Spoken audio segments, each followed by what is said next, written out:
I'm Ulrich Beer. I'm a director of the Center for the Humanities and a vice provost, and I'm also a professor of comparative literature.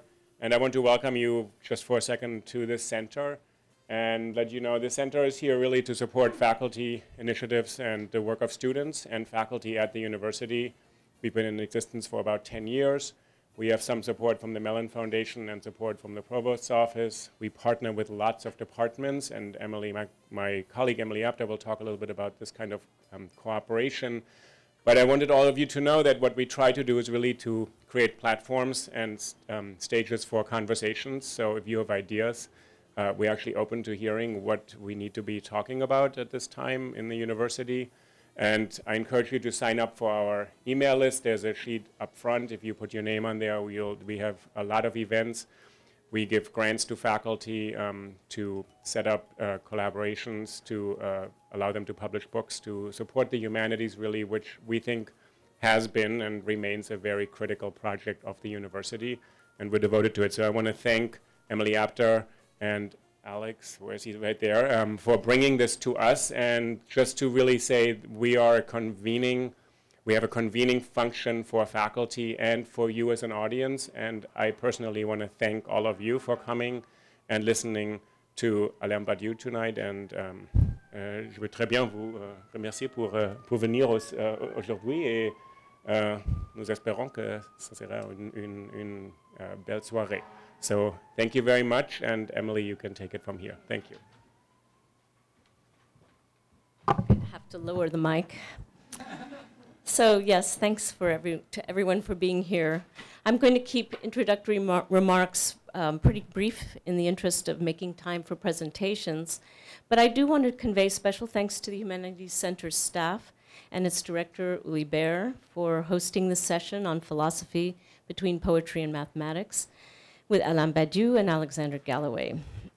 We also thank our collective group, Alex Galloway, the New French Philosophy Series, the NYU Department of Comparative Literature, our friends and collaborators at the Michel Abreu Gallery, and Alain's speaking on Sunday at the, is it at the gallery or is it? University Settlement on Eldridge Street. So if you didn't hear that, it's the University Settlement on Eldridge Street, so we can follow up with any information on that. The graduate students at Columbia who organized some seminars, and my colleague at Princeton, Nick Nesbitt, who did a series of seminars with Alain just last week, yes, and they're already available on YouTube or some form of audio accessibility. So in the past weeks, there's been this series of seminars and colloquia preparing for a forthcoming book called The Immanence of Truths, Being an Event 3. This new oeuvre, which deals philosophically and formally with the problem of the absolute in relation to mathematical ontology and the theory of the subject, is the fourth in either a trilogy or a quartet, depending on how you count it, that includes Theory of the Subject, first published in French in 1982, Being an Event in 1988, and Logics of Worlds, Being an Event 2, which came out in 2006 in French.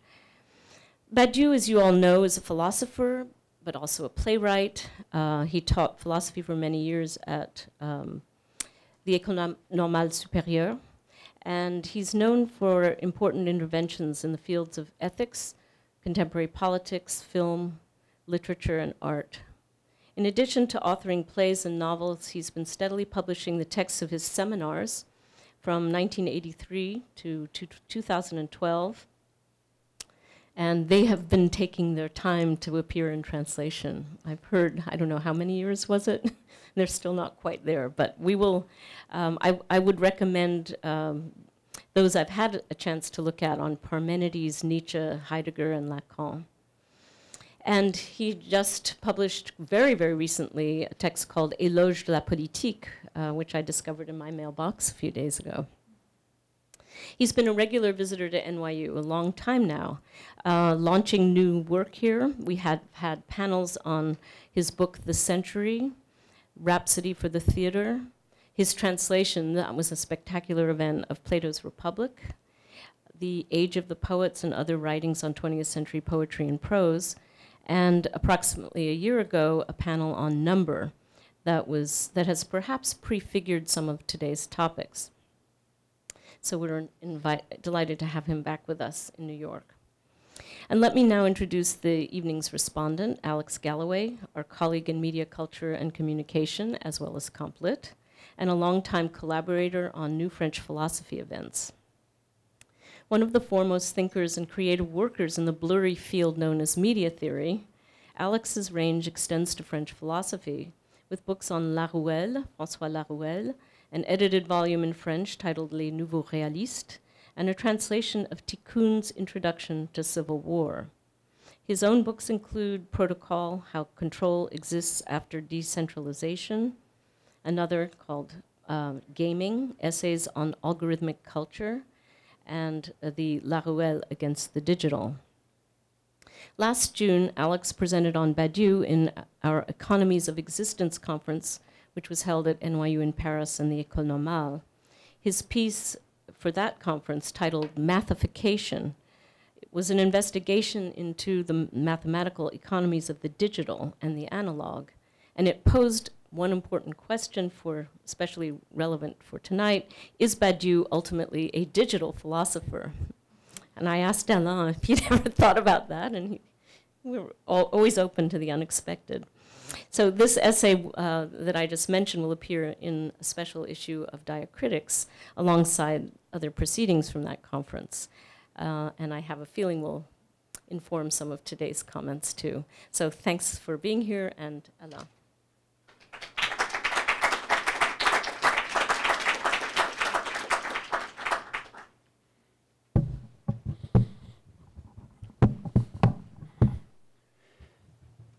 As you know, my title is Philosophy Between Mathematics and Poetry.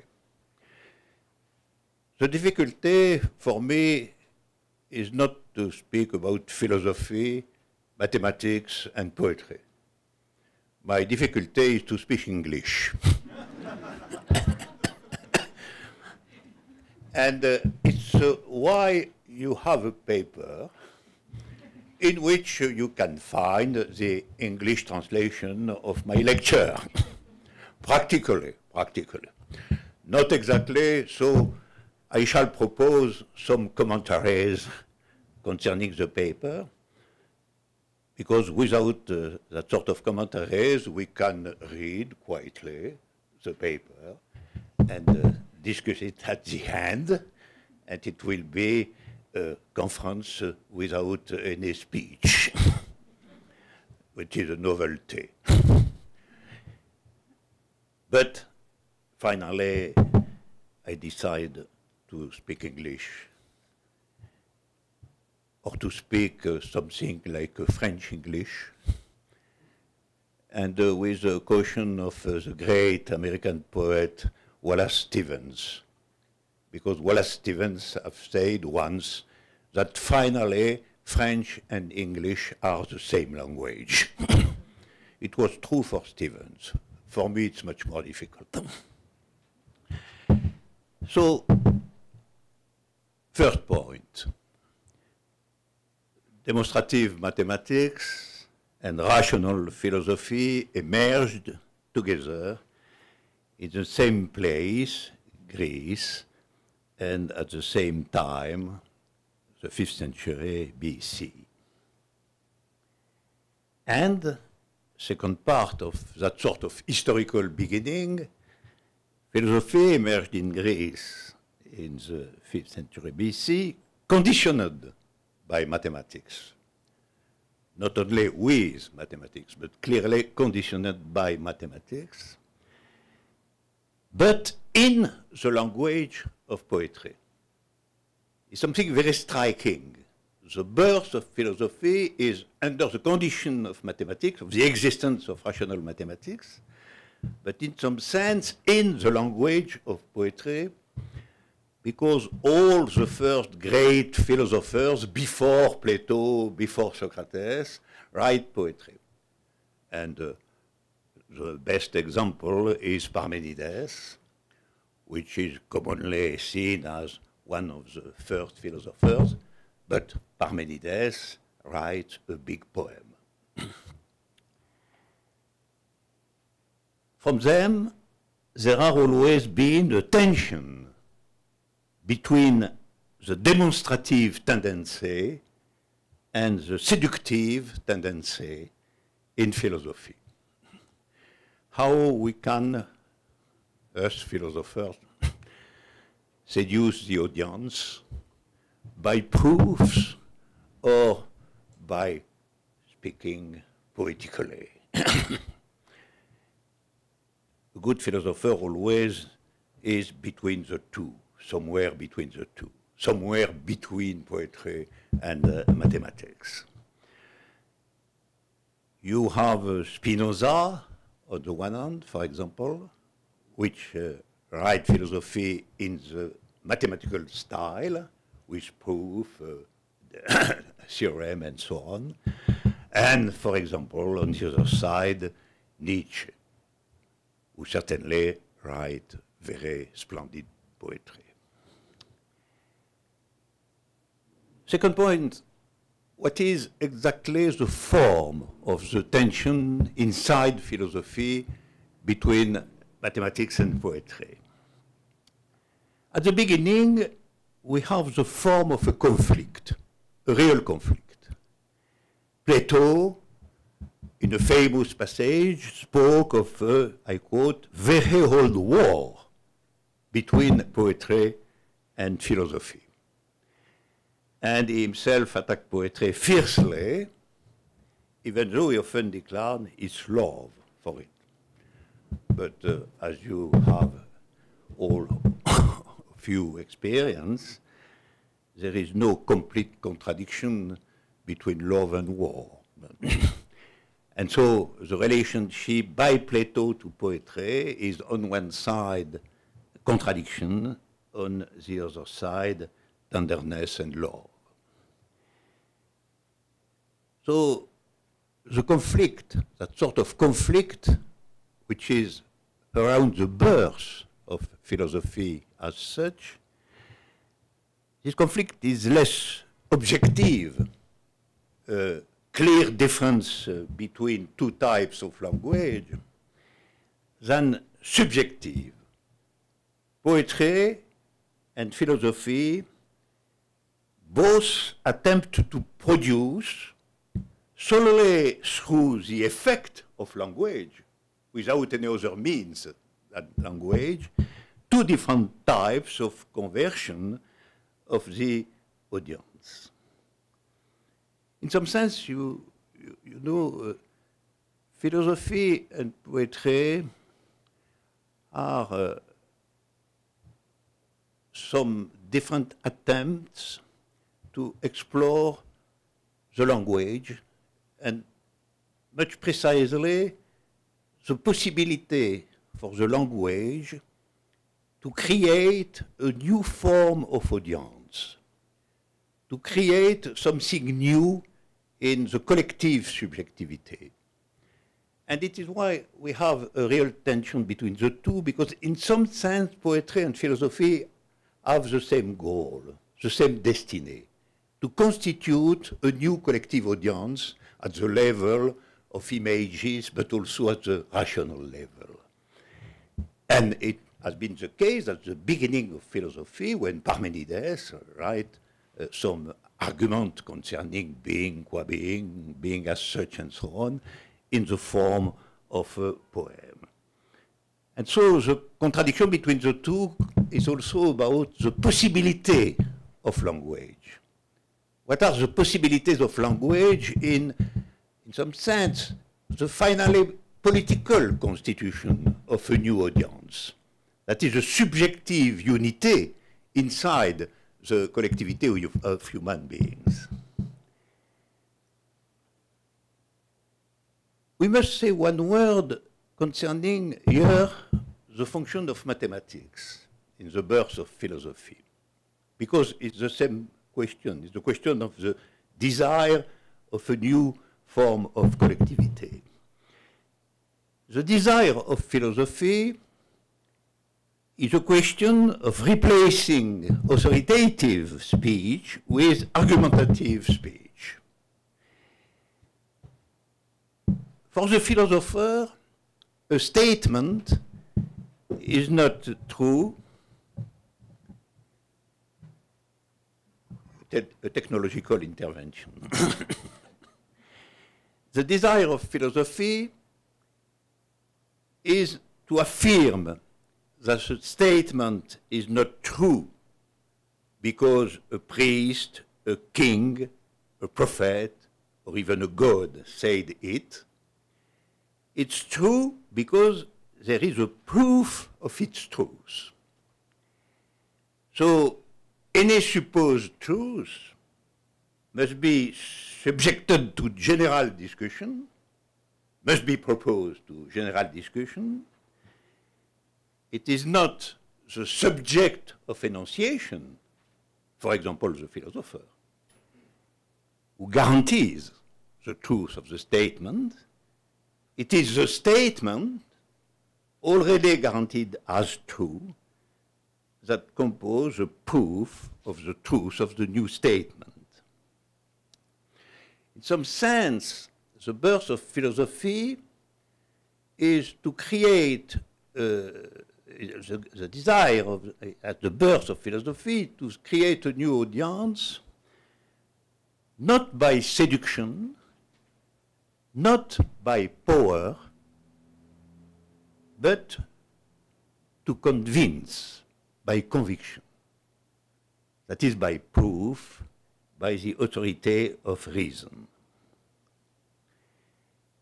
So we can say clearly that the difference between the philosophy and poetry is that poetry is seductive and that philosophy is in the side of proof and argument.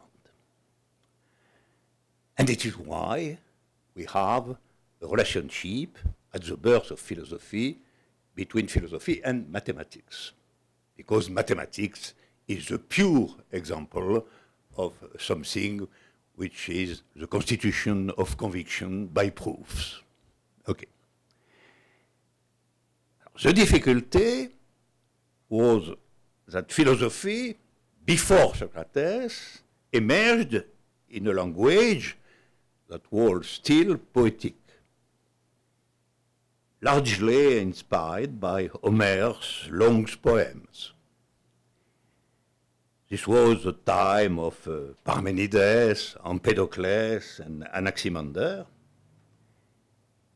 And the transition between that sort of poetical age of philosophy and the rational age of philosophy, which begins with Plato, the transition we can find in the work of Parmenides.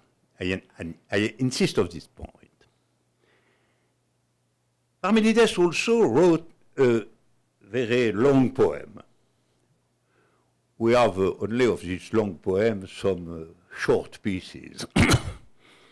And maybe they are not of Parmenides, after all, because they are all quotations, and maybe a philosopher sometimes can quote another great philosopher, and the most simple manner to do is to create the quotation. And for example, we have many quotations of Kant by Hegel, which are of purely Hegelian style. And after all, I have write once more all the Republic of Plato. So we have a book, it's very difficult to decide who is the writer of that sort of book. Plato, me, a sort of son of a strange homosexual relationship. Now, to return to Parmenides,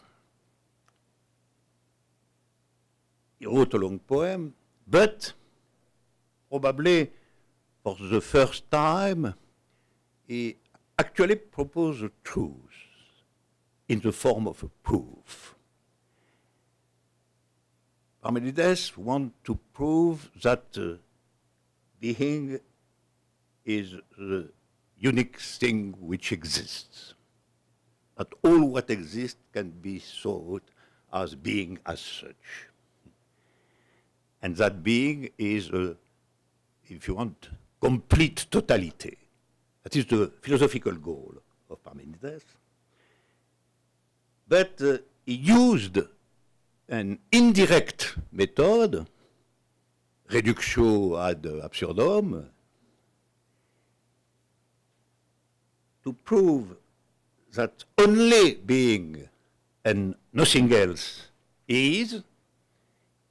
He tried to demonstrate that not being cannot exist. And naturally the consequence is that if not being cannot exist, and therefore only being exists. The interest of all that is not the sophisticated proof. The interest is that the desire of a proof, and of a proof of a typically, purely philosophical affirmation. The question of the being as such, of the being, if you want. And Plato, after that, wants to continue in this demonstrative way, and in polemic part of the speech of Plato, we find generally very complex proofs or very complex arguments in the form of not exactly, I return to this point, not exactly mathematical formalization, but in the form of argument with beginning, proof, and conclusion. But in fact, and this point even today is of some importance, the kind of poetry that Plato criticized was not poetry in general, but the poetry he called mimetic, whose models were the epic, on the one hand, and on the other hand, the tragic theater. So it's very important to remark that when Plato says poetry, it's not exactly what we are in mind when we say poetry. It's theater, in fact, and epic. So it is actually, for Plato, less a question of language, prose against poetry, than a question of the subjective effects of poetry. For Plato, theater and epic are uncontrolled seduction that allows spectators and listeners to identify themselves with models of thought, feelings, and actions that are unacceptable for the philosopher.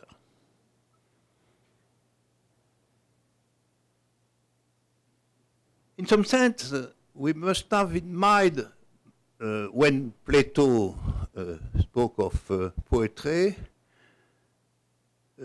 something like cinema and internet than poetry, strictly speaking. The polemic of Plato is against the big media of antique Greece. And the big media was, in fact, Homer and the poets on one side, and theater on the other side. It was, we have a big crowd of audience in all that sort of representation.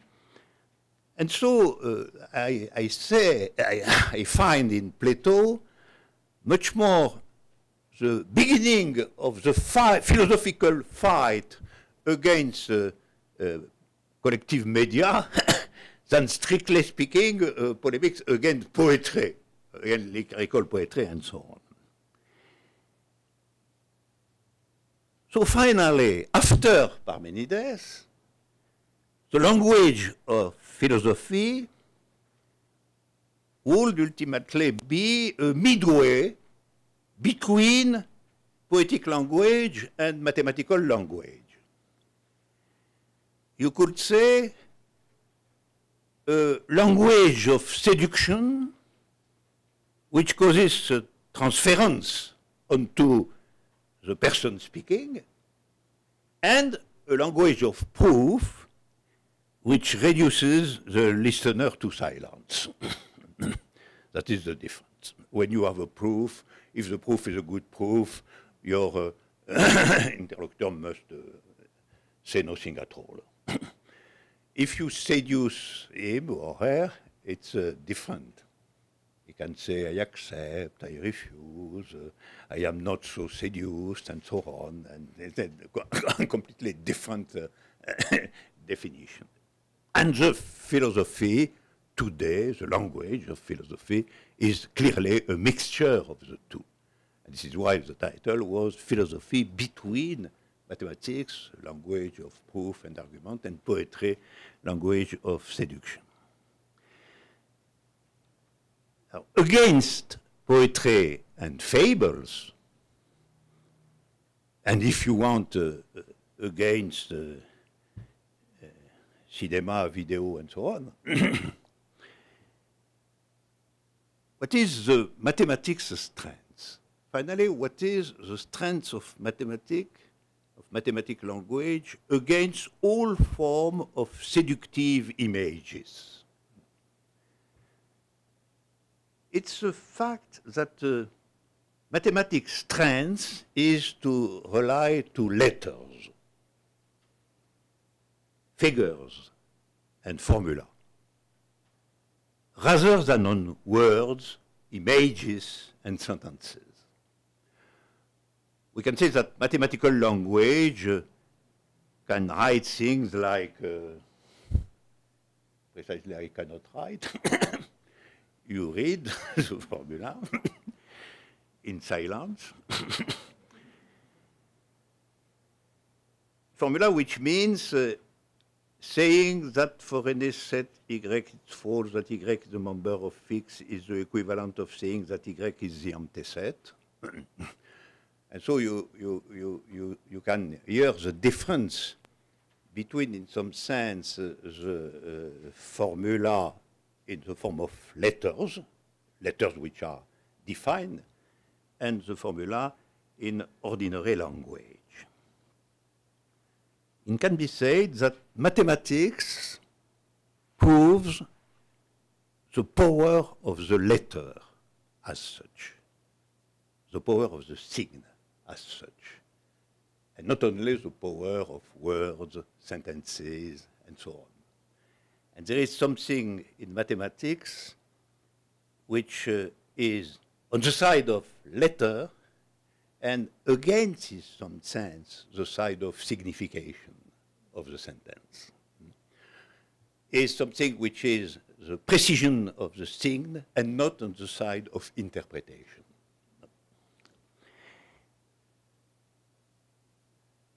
But precisely for that reason, that is, mathematics has the potency of letters,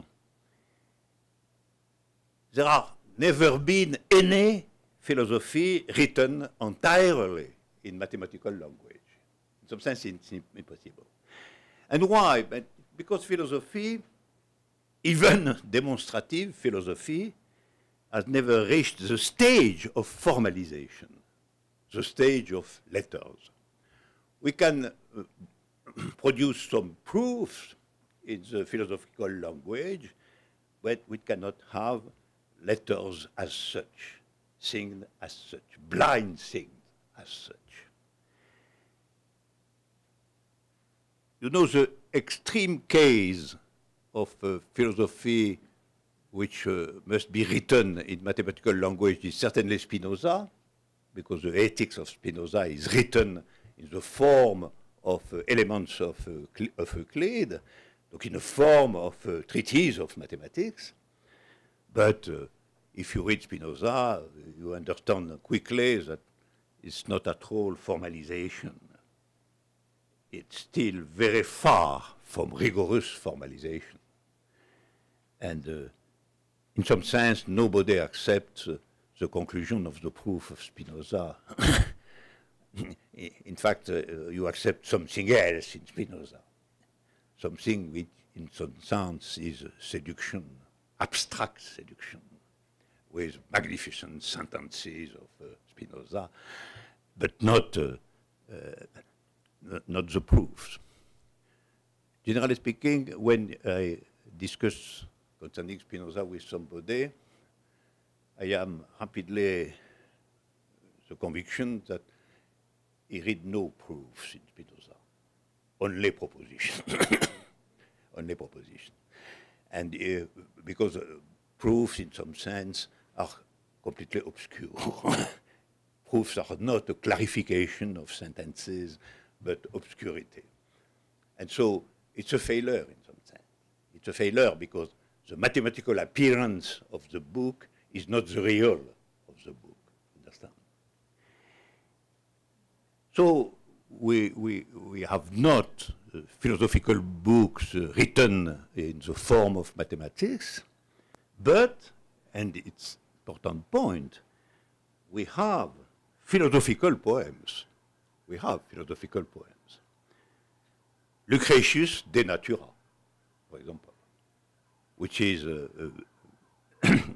magnificent poem, but which is also a materialist production of ancient philosophy.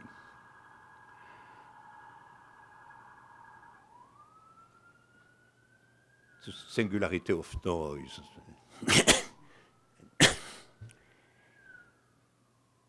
But at another example of poetry in philosophy, we can quote Nietzsche, Thus Spake Zarathustra, which is prose poetry, which is absolutely a poetical book.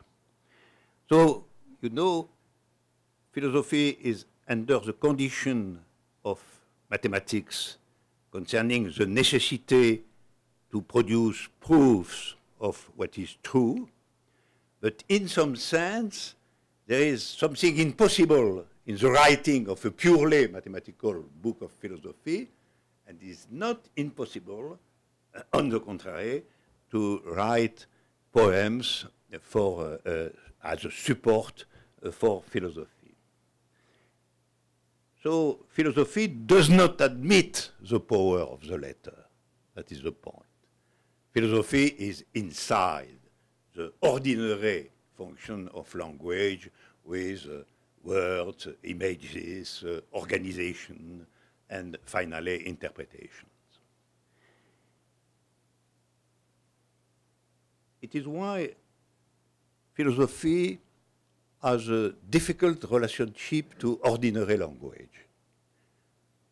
I must explain here why philosophy is very often written in a sort of jargon, in a sort of not seductive language, with something heavy, something compact, something.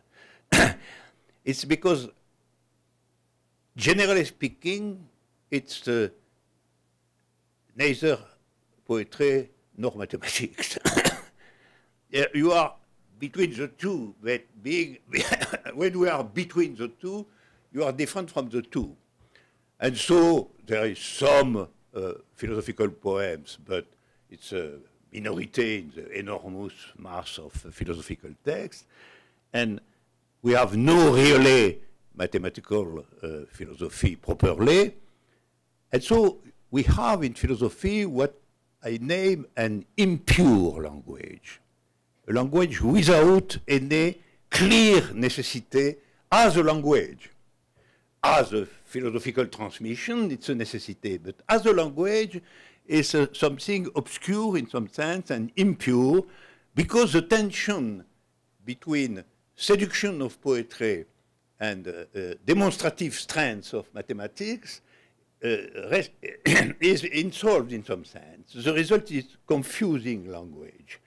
And very often when you read a philosophical book, there is a difficulty to understand why the language is that sort of language, after all.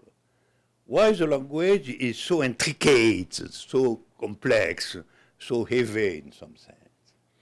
And the explanation is a clear one. The explanation is that philosophy has been defined from its very beginning between two great forms of language.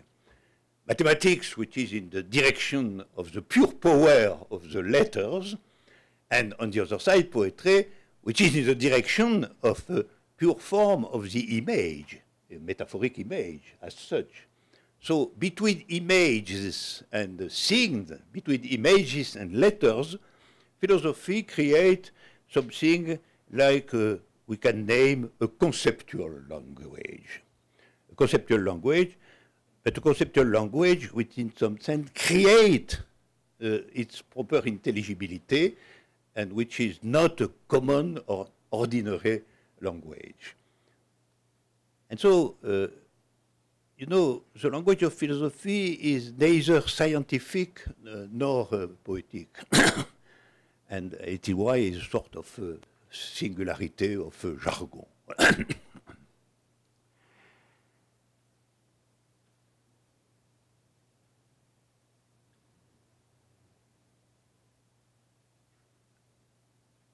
Yes. After that, I must explain something which is different, but it is a necessity to go away the pure description of the tension between poetry and mathematics in the field of philosophy.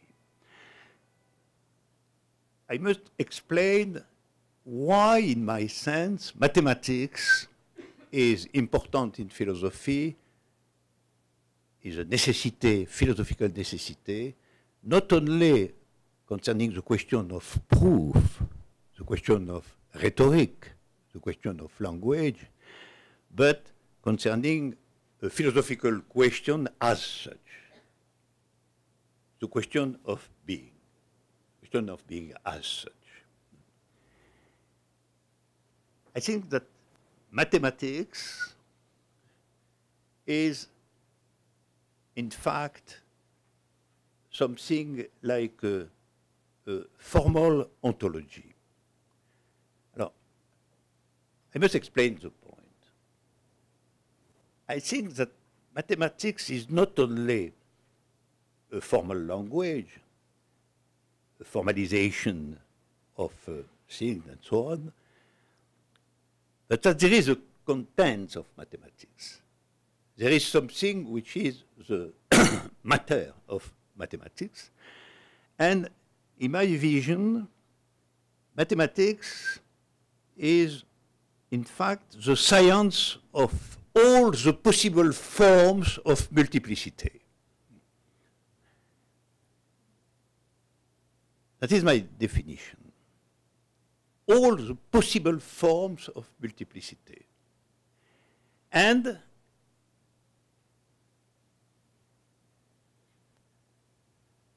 mathematics is an independent science because precisely it's the thinking, the possibility to think all the different forms of multiplicities.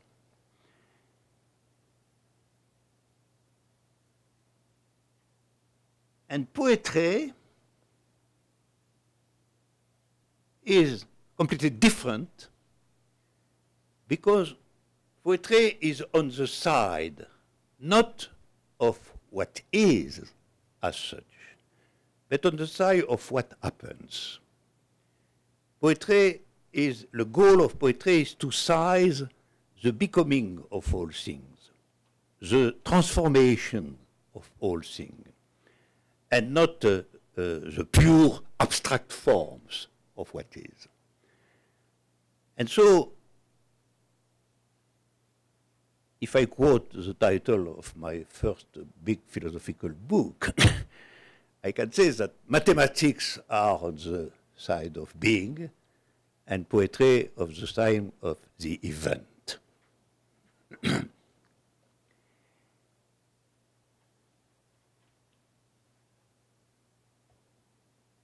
So I go directly to the point 8.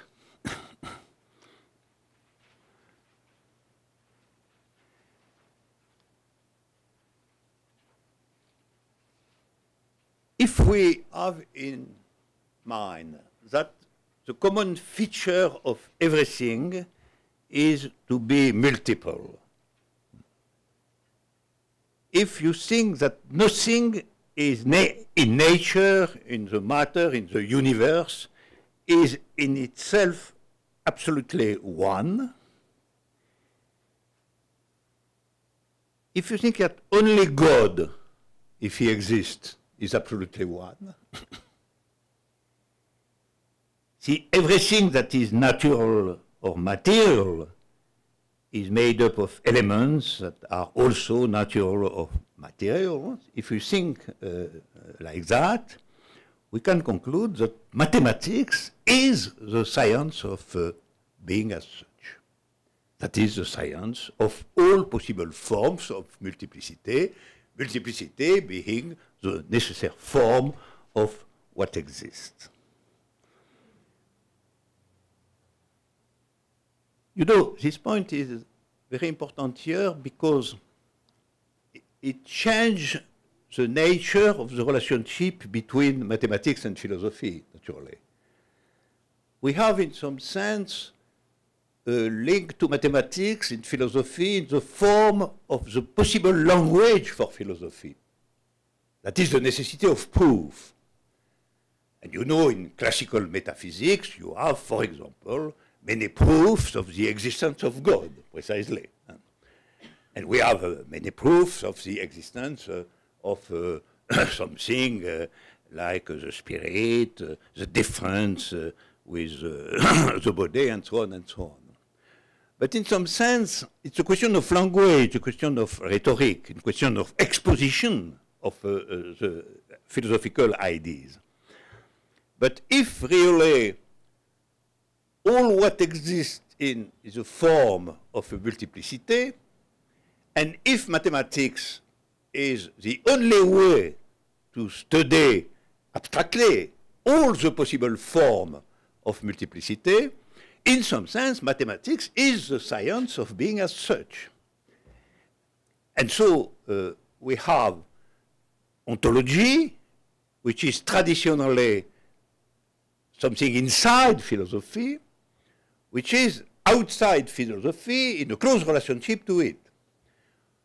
So mathematics is the form, the effective form of thinking being as such, and philosophy is under the condition of mathematics, naturally, because mathematics is ontology, and not only because mathematics is something like the science, the logical science of proof. If you want, in the first interpretation, mathematics is a necessity for philosophy because we must give some proofs. You have a use of mathematics which is only a logical use. The question of the form of language, the form of demonstration.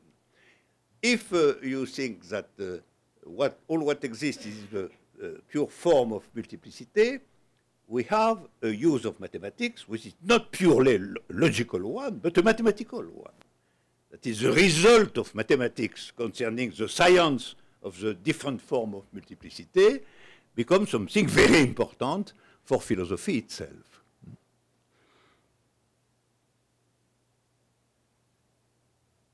And if the things are like that, what is the part of poetry in the discussion? What becomes the part of poetry? Poetry, seen from the same point of view, that is concerning not only the language, but the contents, the real, poetry constitutes the capacity for sizing the event. Not what is, but what happens. Not what exists, but what will exist. Not what is here, but what becomes here, and so on.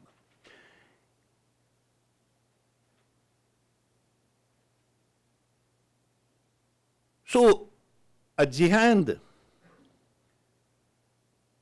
you know, there are only two possible science of being. It's point 9.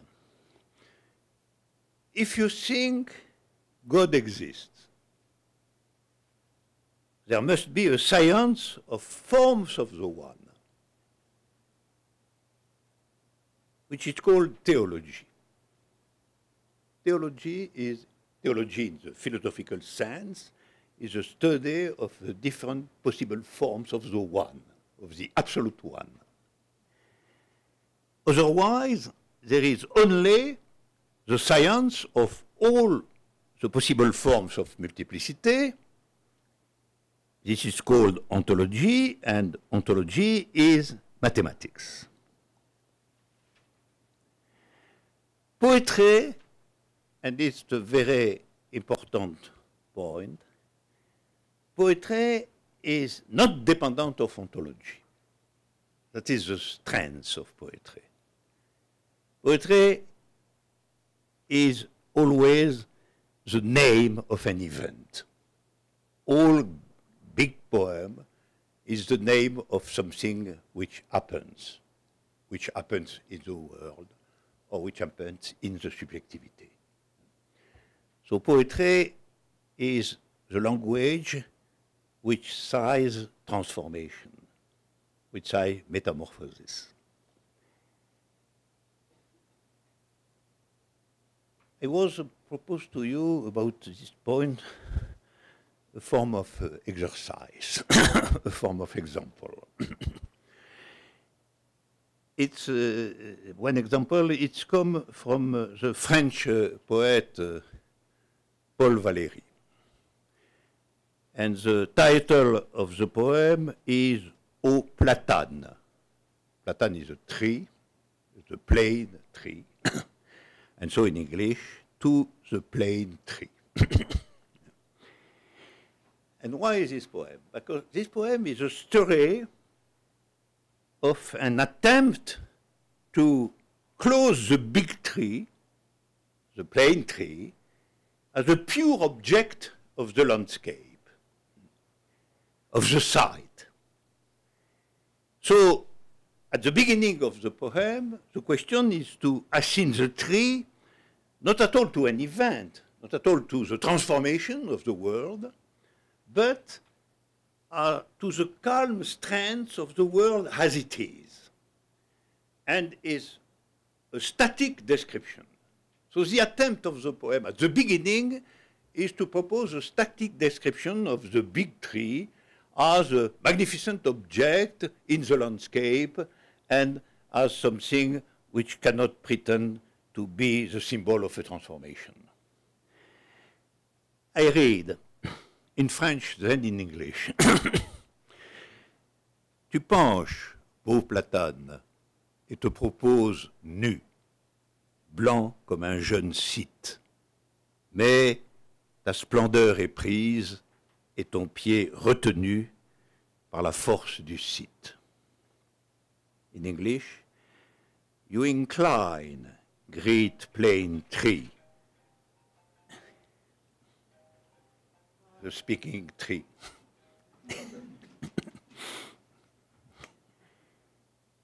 You incline, great plain tree, and offer yourself nude as a young Scythian white, but your candor swelled and your feet are glued by the strength of the site.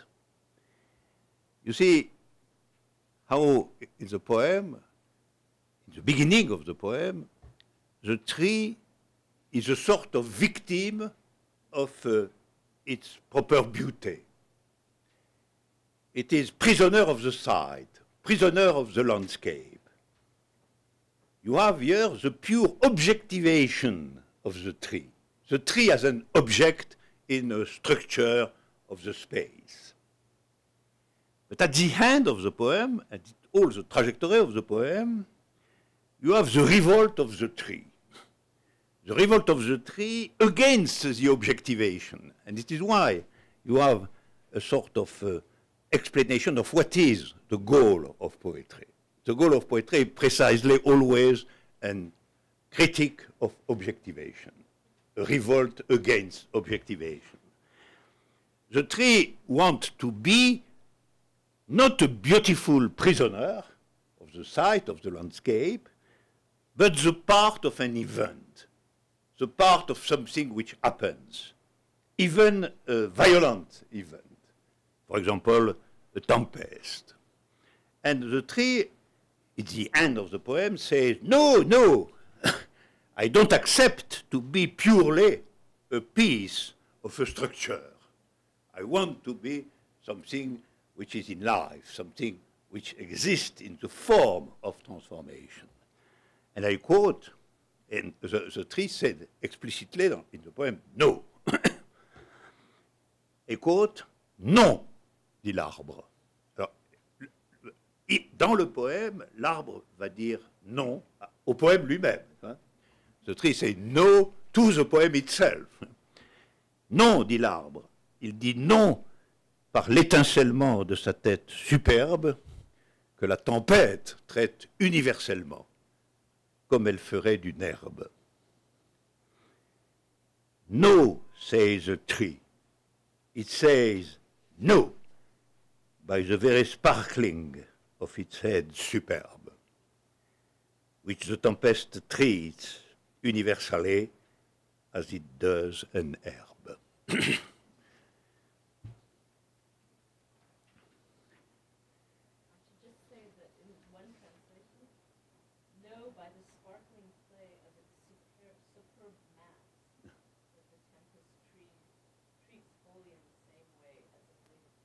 Wait, there exist in my knowledge 4 translations and I think that I have the choice where the translation is near the French. But I think it's not forcefully the good translation. I think the translation where French and English are very near, as I do everywhere.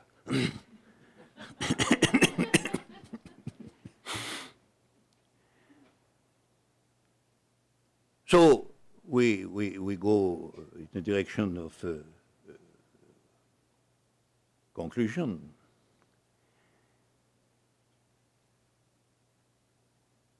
I go directly to the point 12. So, you see, mathematics is the science of all the form of multiplicities, so it's a natural ontology, and poetry must be the form of all what is not reducible to the structural being, because there is something which happens, really.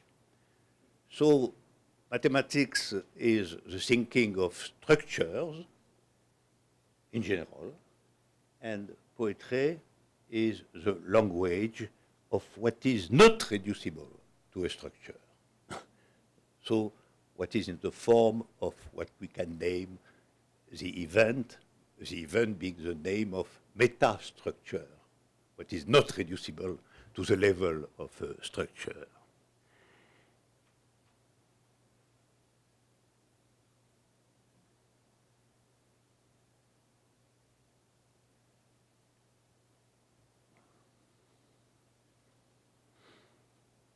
Or directly the point 13.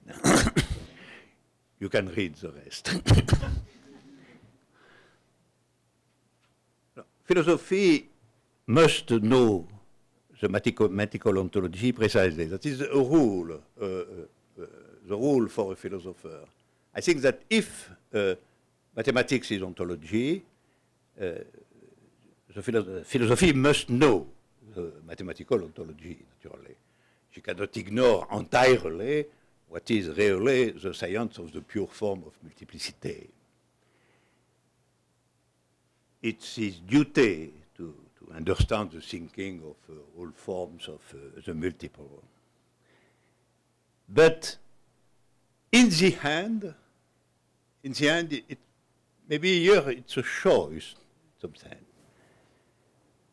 We can have the temptation to say, if ontology is reducible to mathematics in the form of the science of all forms of multiplicity, we can have the temptation to say that finally philosophy can be reduced to mathematics.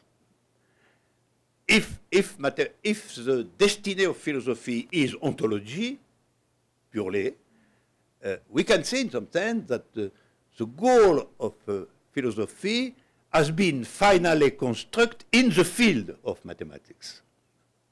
If we think, as I think, that the goal of philosophy cannot be reduced to ontology, and even in some sense that the goal of philosophy is not at all ontology, because precisely ontology is on the side of mathematics, the conclusion is completely different.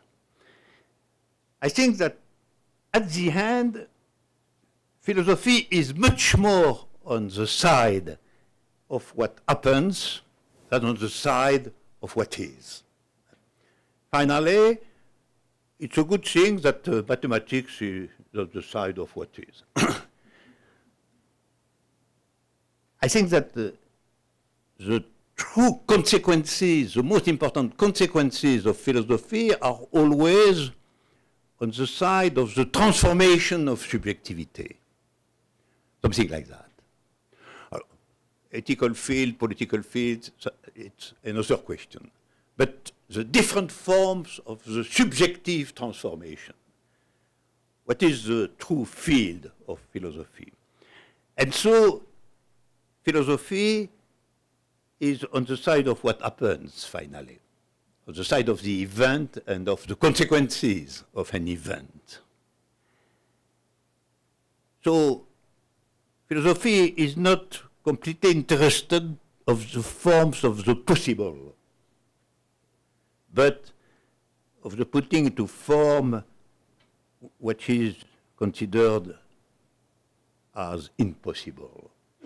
Much more on the side of what happens than on the side of what is. Much more on the side of the impossible than on the side of the possibility, of the rational possibility. And so, why? It's because what is of interest for the philosopher is the new forms of subjectivity. And the new forms of subjectivity are always, at their beginning, considered as impossible. Exactly as what is interesting in politics is what is impossible. Because what is possible is the law of the political real, and in some sense has no interest at all. The only interest is if you want to find a good place in the world. But philosophy is not on the side of good places, but impossible places. That is new places, new forms of activity. Philosophy is on the side of creation and not the occupation of places. And it is why we are finally much more on the side of poetry than on the side of mathematics, but only if we know the reason for what mathematics are finally the science of multiplicities. So if we know philosophy, we cannot conclude that the philosopher must ignore philosophy. Not at all. He must have the details of philosophy in the mind, and the details of contemporary mathematics, the new forms of multiplicities which are now known or ignored before.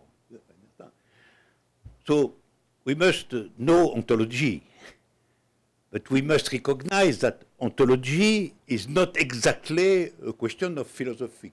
It's a question finally of mathematics. And we are under the condition of mathematics because we are under the condition of knowledge of the forms of multiplicity. But it's not on the side of our intention, our goal, our destiny. Our destiny is on the side of the new form of subjectivity and the new form of collective subjectivity too. So the new political forms and the transformation of the world. To change the world and not to observe the world is the task of philosophy. It was an old sentence of Marx. But finally, strangely, this sentence of Marx is at the end the fact that philosophy is much more on the side of poetry. So I propose the legend of poetical Marx, which is, there is something difficult in that. But a poetical Marx that is really an object for philosophy. And as all object for philosophy may be an impossible object. But it is why it's so interesting. Thank you.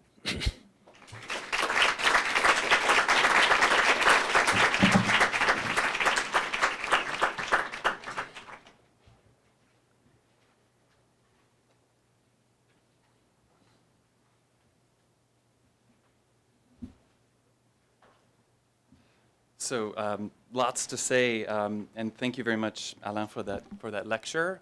Thank you all for coming, and thank you in particular for this this wonderful rendering of philosophy, balanced as it is between poetry and mathematics.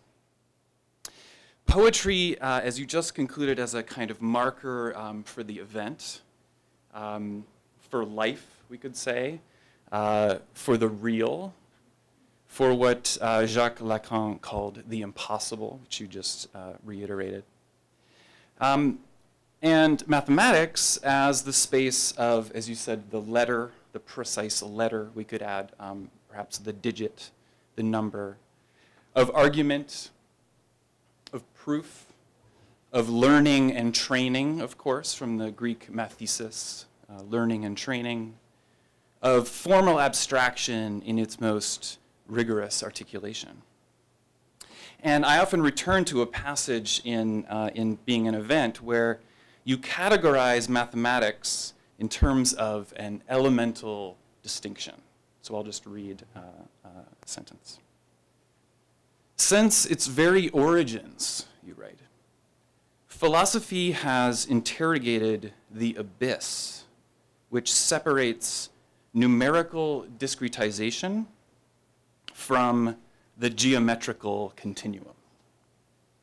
From Plato to Husserl, passing by the magnificent developments of Hegel's logic, the strictly inexhaustible theme of the dialectic of the discontinuous and the continuous occurs time and time again, end quote.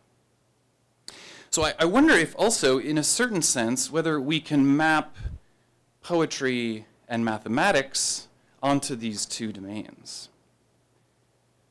Poetry comes to signify the continuum, the analogical branches of mathematics, like calculus or topology, what number theorists call the real numbers, the real number system, or perhaps simply for geometry in the old Greek sense. While mathematics comes to signify, in fact, a kind of subset of mathematics, numerical discretization, the integers and digits, and the digital branches of mathematics, if we can call them that. What number theorists call the rational number system. That is for arithmetic in the classical sense. In other words, there seems to be a mathematics of the poetic real, the second infinity, the real infinity of Cantor, the indiscernible of Paul Cohen, just as much as there is a mathematics that is more, as it were, faithfully mathematical. This would be Cantor's first infinity, the natural infinity. Kurt Gödel and the concept of the constructible set. But also in a way, I might add set theory overall with its affection for counting and for the count as one that you've written on. And I'm reminded of the fabled inscription at Plato's Academy. Let no one ignorant of geometry enter here. But for you, Alain, it has always been arithmetic, I think, not geometry. That is the number, the count, the point, the theory of points from Logics of Worlds, for instance. And in my current seminar, we recently read one of Brian Masumi's essays on Deleuze, titled On the Superiority of the Analog. For you, though, I wonder if it would have been the superiority of the digital. The digital defined very strictly in terms of arithmetic and discrete number. So, in a sense, both poetry and mathematics are internal to mathematics in the form of the quote I just read, the geometrical continuum on the one hand and numerical discretization on the other. And so I think that there is a lot of arithmetic thought, and you have a kind of arithmetic approach first and foremost. And we might think of someone like Gilles Deleuze as the geometric thinker par excellence. But as this lecture just demonstrated, perhaps that's not ultimately where your heart lies. And the Being and Event trilogy is organized around a fundamental choice. Either a predictable, rational, constructible universe, or an indiscernible universe of the generic real. Either the state or the event. Or, as you put it in the forthcoming volume 3, which is really just an echo of the last section of volume 1, Gödel or Cohen. Constructible or generic. And your answer is emphatic. I choose Cohen, you testify. So Plato's math theme may have interrupted the old Homeric poem. But in the 20th century, the generic seems to have interrupted the old math theme, leading to a kind of pseudo-poetry of the indiscernible real, or perhaps just poetry as such. So what should we make of this interest in poetry, and in fact an interest in the absolute that you are that we can anticipate in volume 3? Or if I could be so presumptuous as to speculate about a book that is not yet published, and I think in fact not even yet finished, what can we anticipate in the Immanence of Truths, Being and Event 3? A strange new vocabulary greets us in this manuscript. And I don't mean terms like infinity or the absolute, admittedly alienating to me, a humble Marxist, but immanence, the immanence of truths. Immanence has a special lineage, of course, Deleuze and the Spinoza tradition, or in a different way with Michel Henry and Francois Laruelle. And we know the Hegelians will also claim the term, albeit in a manner nearly unrecognizable to me. So why immanence? We know that immanence is a way for philosophers to think of a generic identity, an indiscernible real. And it's no different for you. And I think in this new volume, I think you will finally be able to fully address the generic identity directly. However, and tonight's remarks notwithstanding, you break with the poetic tradition, which claims, maybe at a different definition of the poetic tradition, which claims that the real can only be addressed through finitude, looking beyond what you call the pathos of finitude. Being in Event 3 is devoted to the concept not of finitude, but infinitude, of infinity. continuing on, of course, from long sections in the first volume of Being an Event, where you also discuss infinity. So while other thinkers might arrive at the generic through finitude, you seem to be doing the reverse by approaching the generic through infinity. This forthcoming volume is also, interestingly, really about works, very explicitly about the concept of a work. Yes, you were talking about poets and poetic works, but you've always done that. I mean the ending, at least the parts I've been able to see. This is a book about the immanence of truths, not so much in subjects or worlds, but in works. And so while you describe the trilogy in terms of a progression from universal to particular to absolute, I wonder if we can't also conceive of a parallel progression from subject to world to work, and perhaps even beyond such things to the real as well. Let me note also that through all of this, you seem to be less polemical against your former enemies, your former antagonists, bringing them closer into a kind of intimate relation of thinking. And I could be wrong here, but you seem to be bringing, in fact, Deleuze closer, addressing the real directly, the real continuum directly, albeit only through the concept of transfinite numbers and large cardinals, not Deleuze's favorite themes like affect, sensation, intensity, experience, vitality.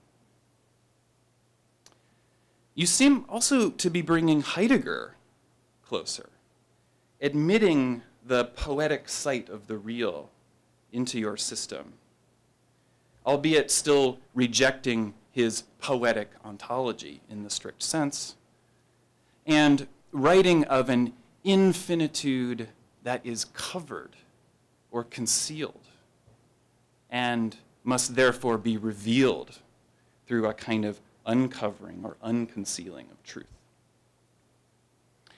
And surprisingly, you seem to be bringing Laruelle closer, not just through the language of immanence that he shares with others like Deleuze, but specifically in the identity equation, the A equals A equation, used to great effect by Laruelle.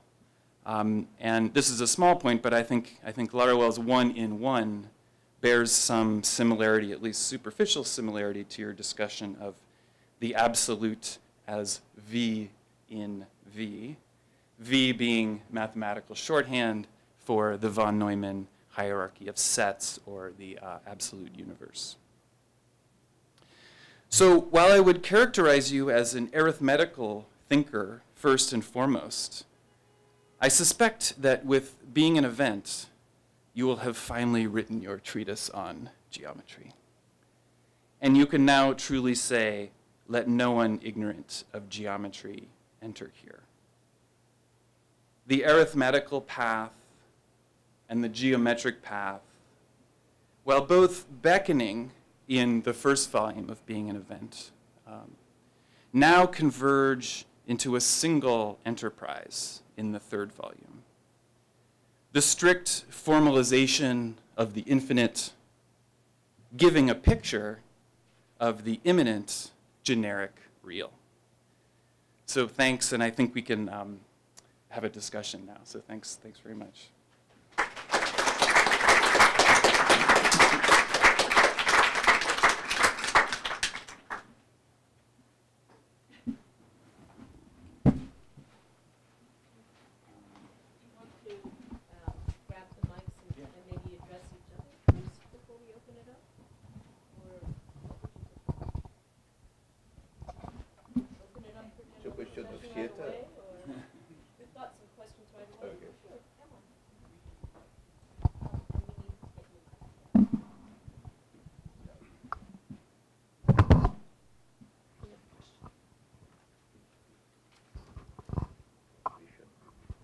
Okay, thank you both so much. There's tons to think about here. I'm going to ask a question that is very, on the one hand, naive, and on the other hand, serious at the same time, which is, I'm sort of confused as to how the real is functioning between the two of you, since for Alain, my understanding is that if the claim is that mathematics is ontological, that the real resides on the side of mathematics, whereas your claim, Alex, is that the real is, the sense that I get is that it's on the side of something more empirical.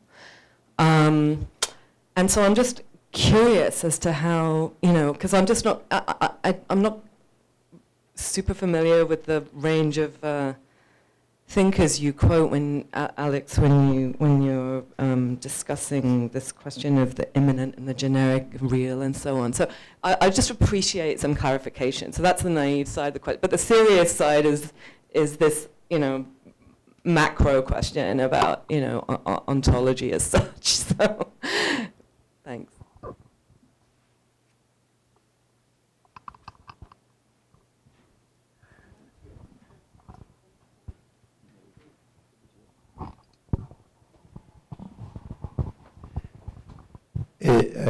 I don't completely understood your intervention, the question of language. I think that you can go to...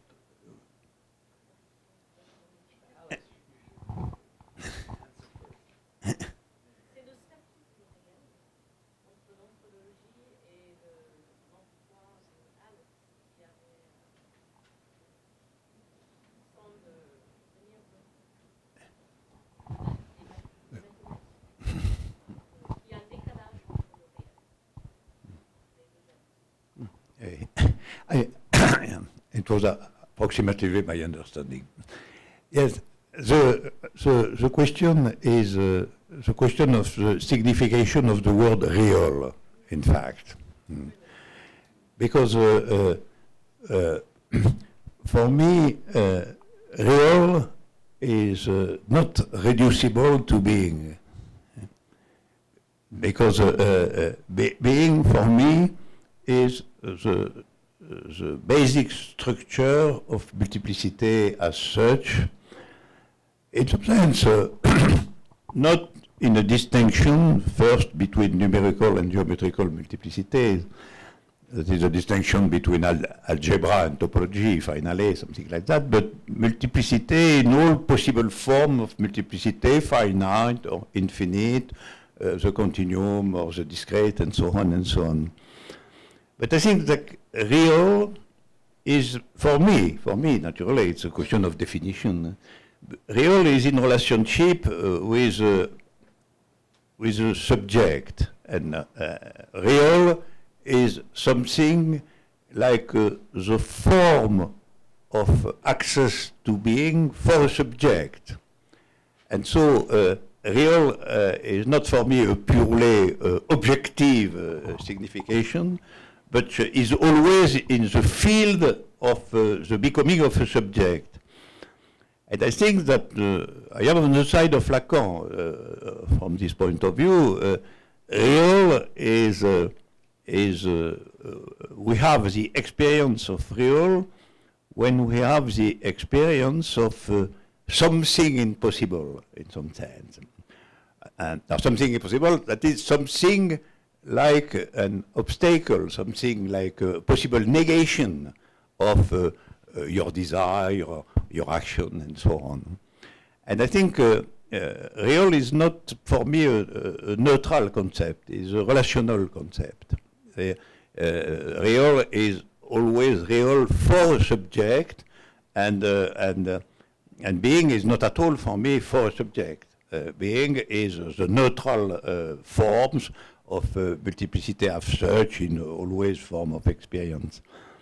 And so the difficult question in the experience of subjectivity is the part of being in real. Because certainly real, even if it is finally in relationship to a subject, is in some sense. So we must have a relationship between real as a form of subjective resistance, of subjective impossibility, and the form of multiplicity of the real as such, that is the level of being of the real.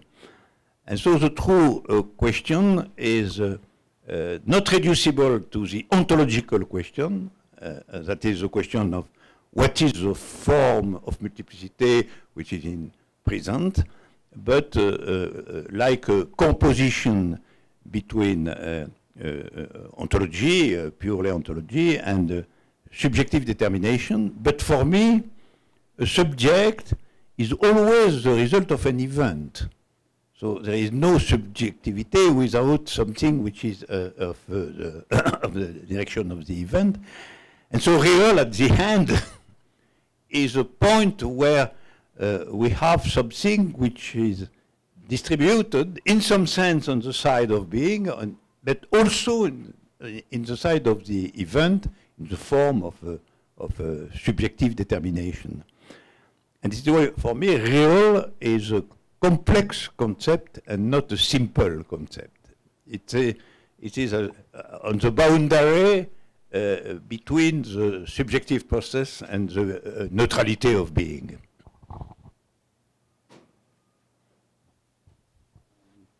I guess the only thing I would add would be that we could pose a question about abstraction, and I think the way we would define abstraction would help inform or answer the question about the real, because as you said, this is a term that has a lot of different meanings.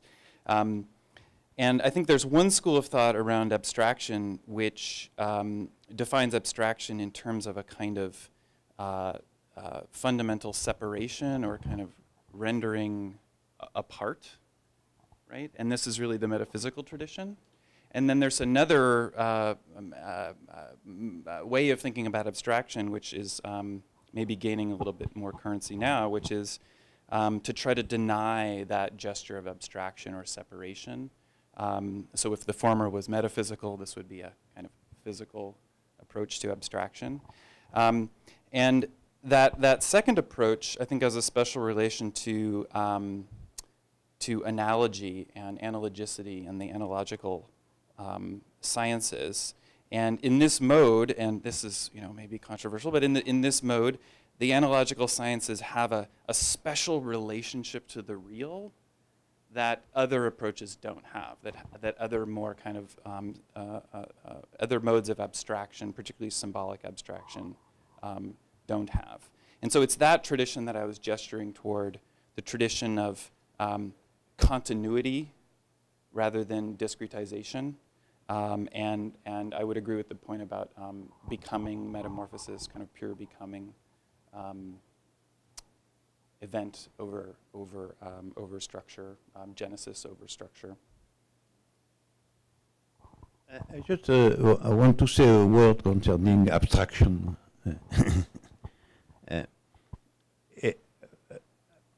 For me,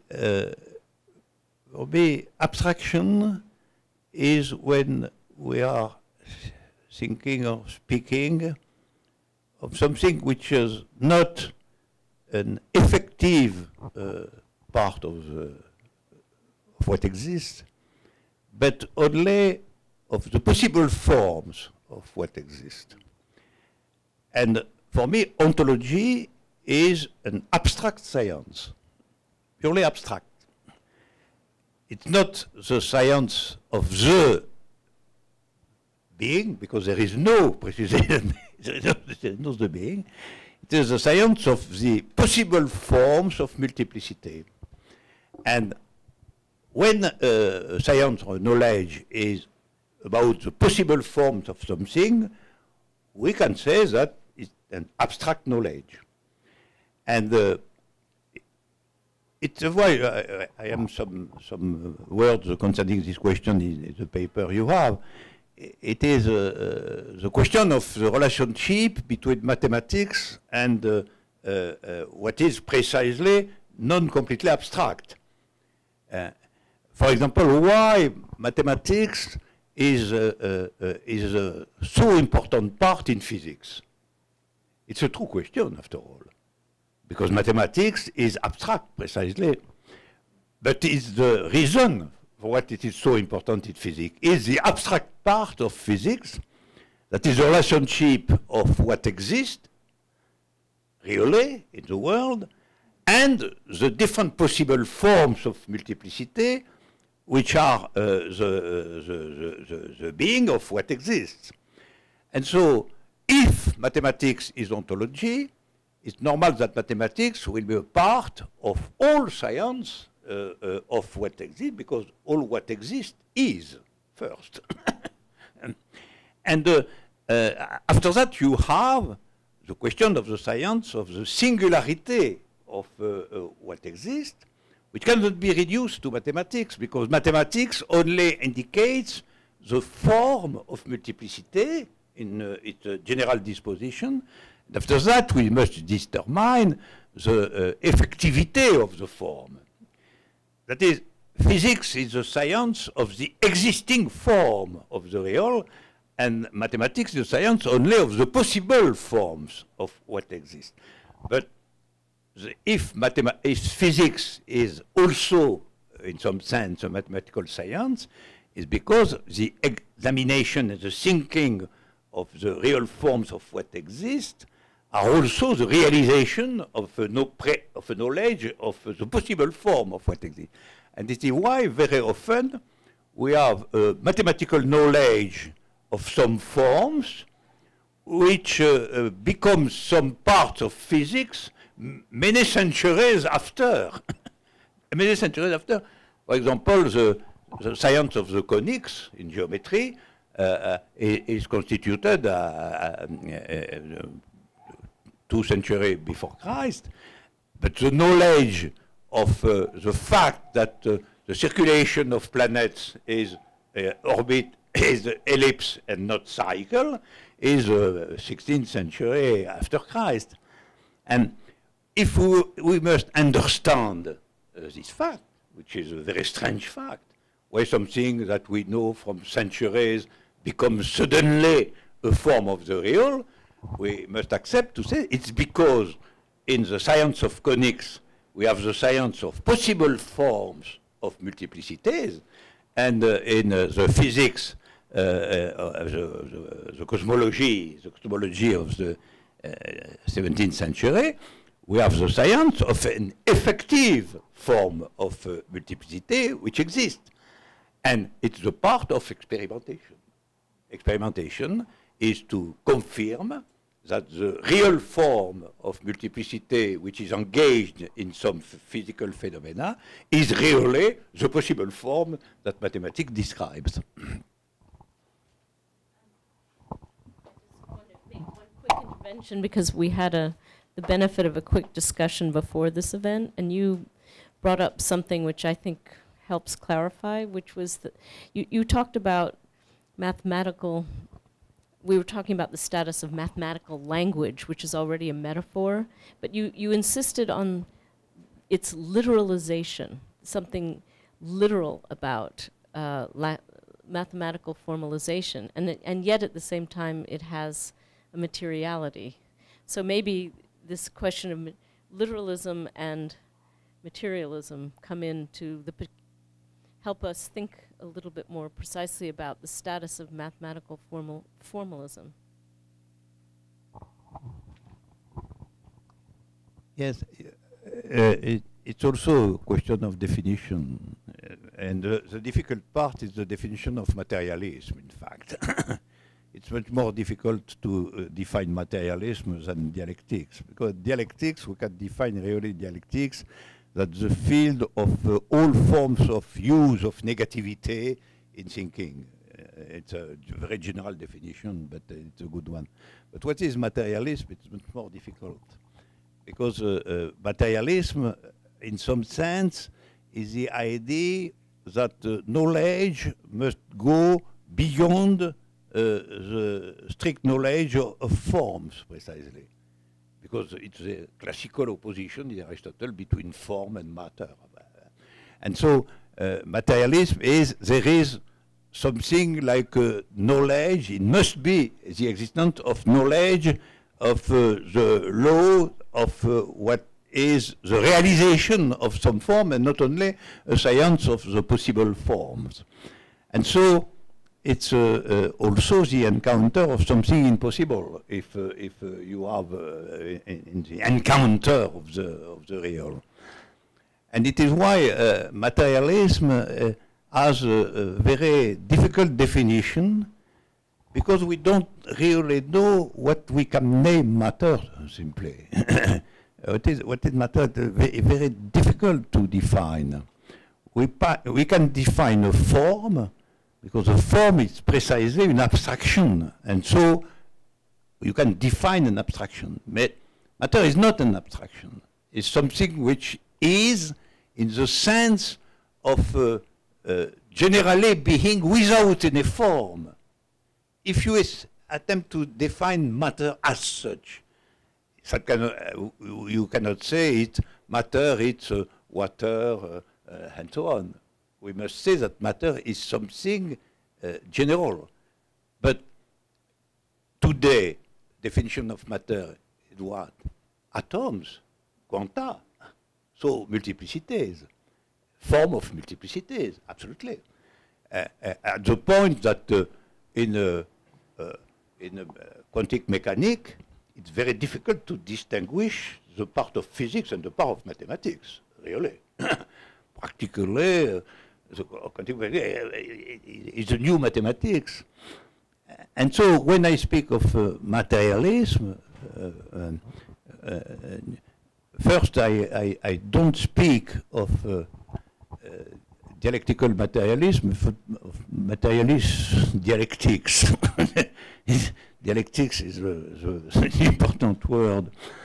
And materialism is in fact for me, is the refusal to affirm the one. That is my definition of materialism. My definition of materialism is there exist only multiplicities. And so materialism takes its very classical form, which is we are materialists where we are not in theology.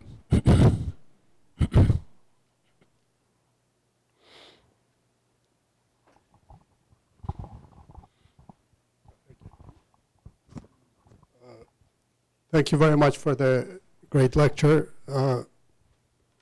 I know a lot of poets who actually consider themselves failed mathematicians. They think they were so bad in mathematics that they ended up writing poetry.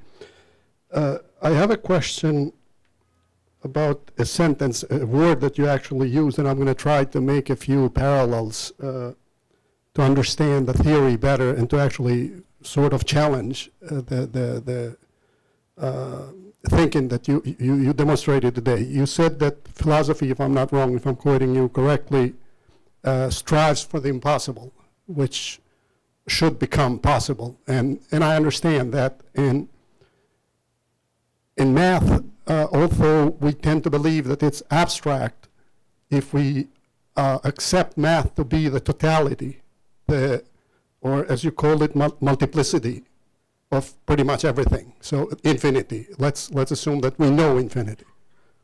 Then math technically discovers things. So it gives you a formula and you can prove it, and actually sometimes you can, for example in physics, you can discover a planet even though you don't know it. So you're not really making the impossible possible, you are discovering the unknown, so something that already exists there. Now, I want to draw a parallel and go back to an idea. Coming myself from a former so-called communist country, so let's assume for a second that in capitalism, for example, or in today's world, communism is considered the impossible, and philosophers strive to make it possible. Now, is there a conflict between philosophy and mathematics? Because if mathematically that's impossible, then probably we can never get to communism or to any idea or ideology or system for that reason. I'm just using communism as an example. it's not a part of that multiplicity, and we don't know it. Yeah, I understand our attempt to make it possible, but maybe it's not, probably it's not possible to even create it, as you said. For example, in math, we have irrational numbers or complex numbers, and they are, for some people, invented. People think that they don't exist, but you can use them to, in electrotechnics, for example, to calculate capacity, to do a lot of things that are real.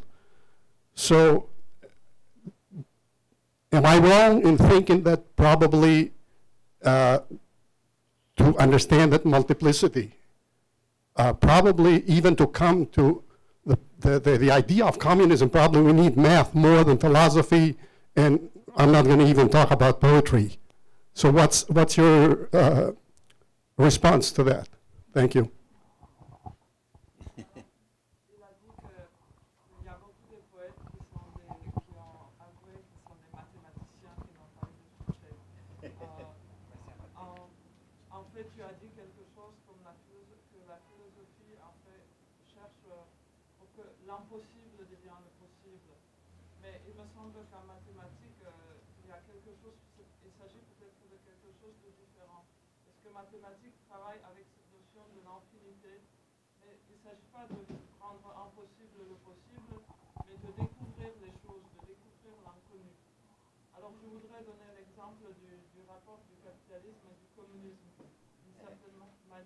Le communisme est dit impossible du capitalisme.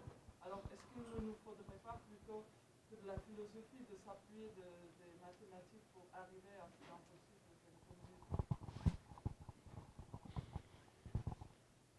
Terrible question.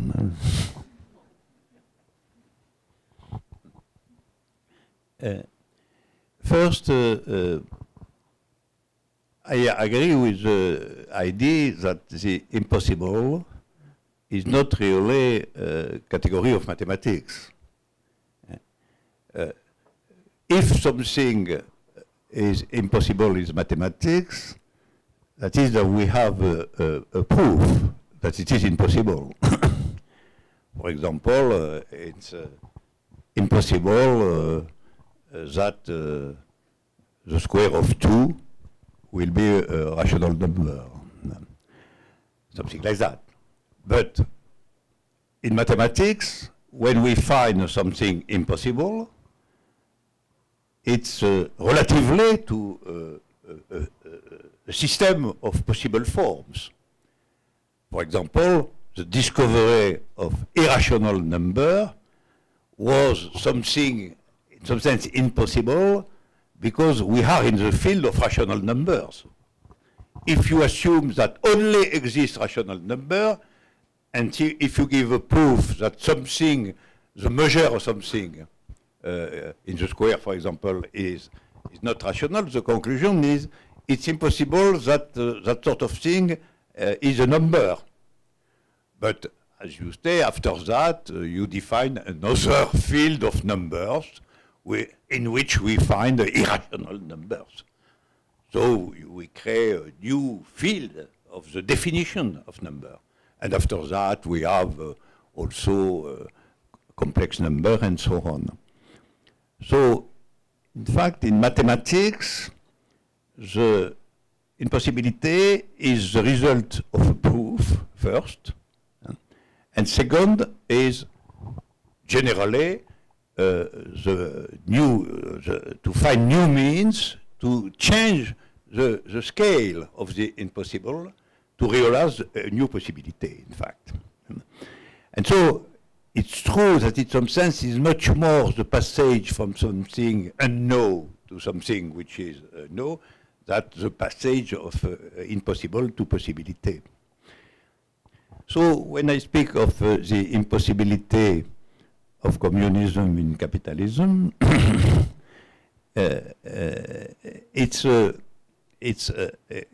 we can effectively take this point in the same sense. We can say that from the point of view of the hegemony of capitalism, communism is certainly impossible. And we can say that communism is the impossible of capitalism.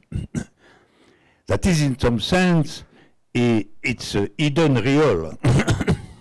It's hidden real. If we define the real as the intersection between something subjective and something structural, we can say that in some sense communism as the only possible different term in relationship to capitalism is the proper impossibility which defines the field of possibility. Exactly as irrational number, in some sense, is the real of rational numbers. Because it's the proper impossible of the field of rational numbers.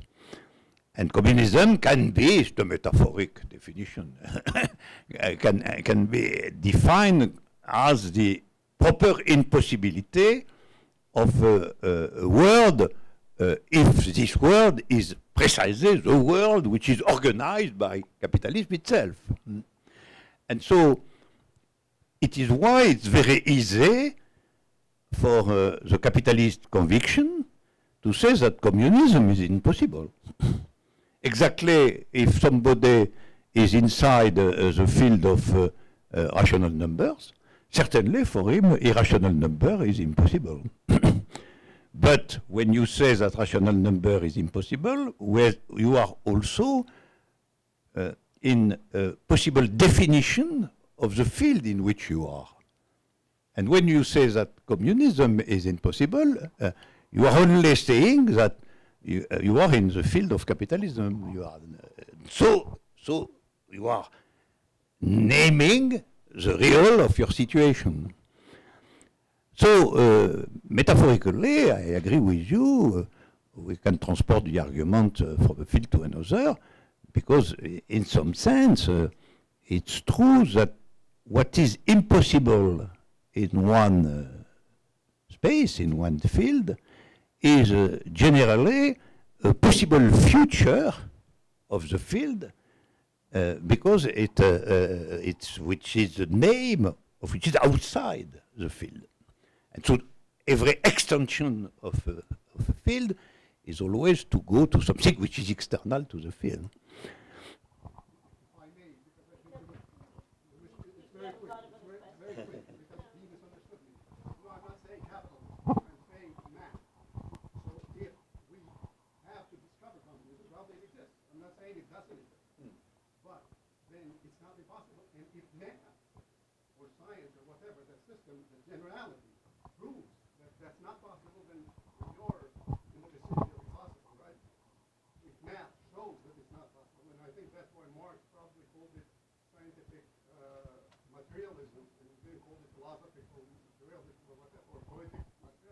Yes, but we have a distinction between to give a proof concerning the necessity of the passage from capitalism to communism, to a proof of the fact that communism is the real of capitalism as its proper impossibility. The question of historical necessity of a passage of transformation of the first into the second is absolutely another question. And the question of the possibility of scientific history, in fact, the possibility of effective and scientific prediction or proposition concerning the future and the passage from a system to another system. And we can discuss the second question, but it's not a question in relationship with mathematics.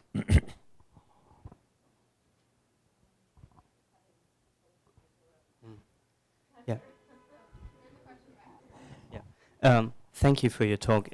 This is a question addressed to Alain Badiou. I'd like to ask, perhaps to get a better grasp of your framework, where exactly Lacan's writings would fit in, because we have on the one side the mathème, which could be said to be on the side of being, and then we have their sort of poetic verbalizations, which could be on the side of event, but they could also in themselves be some attempt at a hybrid form. Pour le reformuler en français, il me semble que les écrits de Lacan, j'aimerais savoir dans quelle mesure ils rentrent dans votre cadre.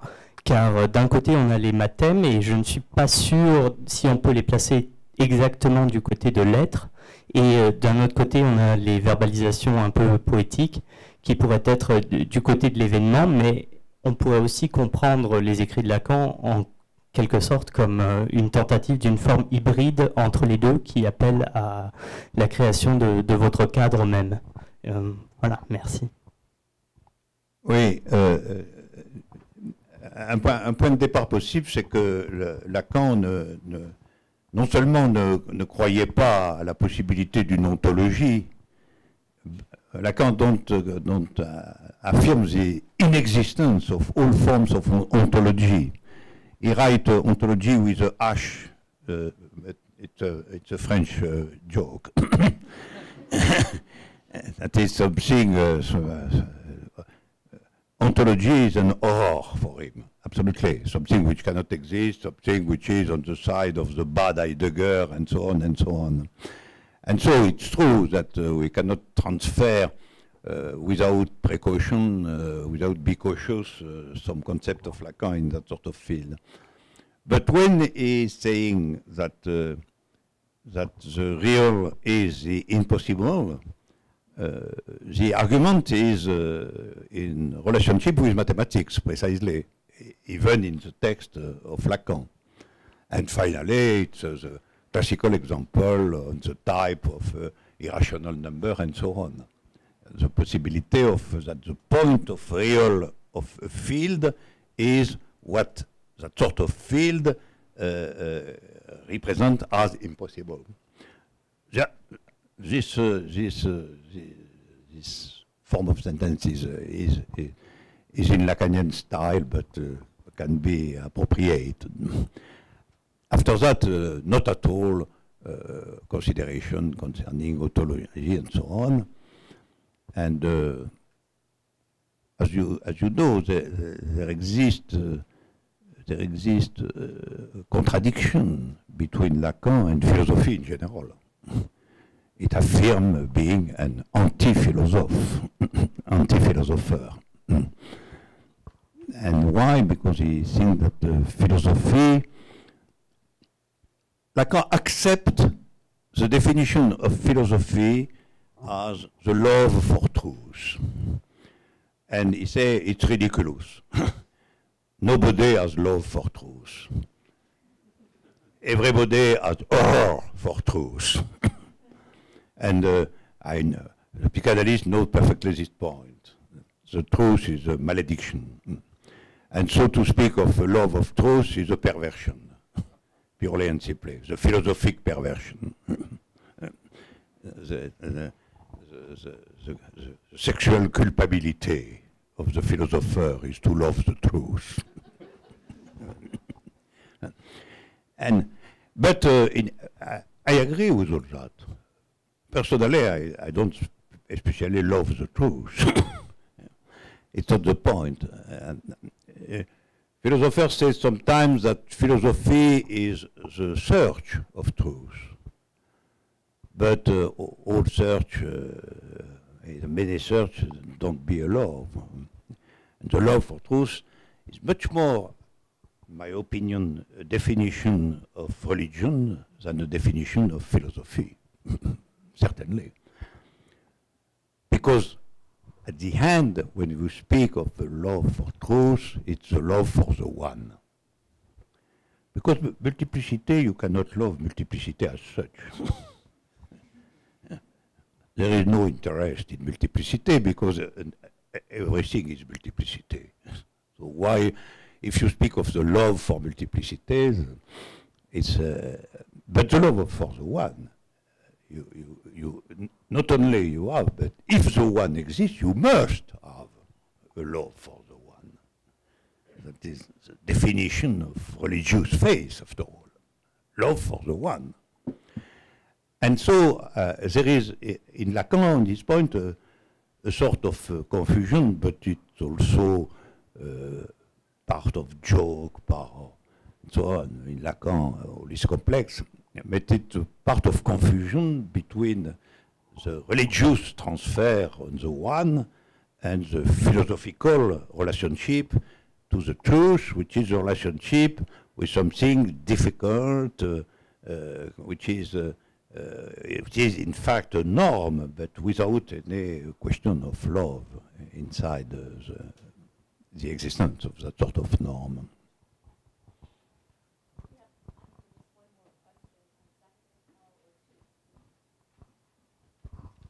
Hi. I'd like you to, if you could, perhaps gloss thesis 11 and the subset of thesis 12, because you say that you talk about the age of poets when because of positivism, poetry was taking on the task of philosophy, and then in thesis 12. We hear that the failure of the second period of communism and the crisis of the sciences restored philosophy's independence in the late 20th century and ended the age of poets. So I just wanted to hear a bit more about that. I know you have a book about this, which unfortunately I have not read, but could you say something about the end of the age of poets and what that does to the triad that you've presented?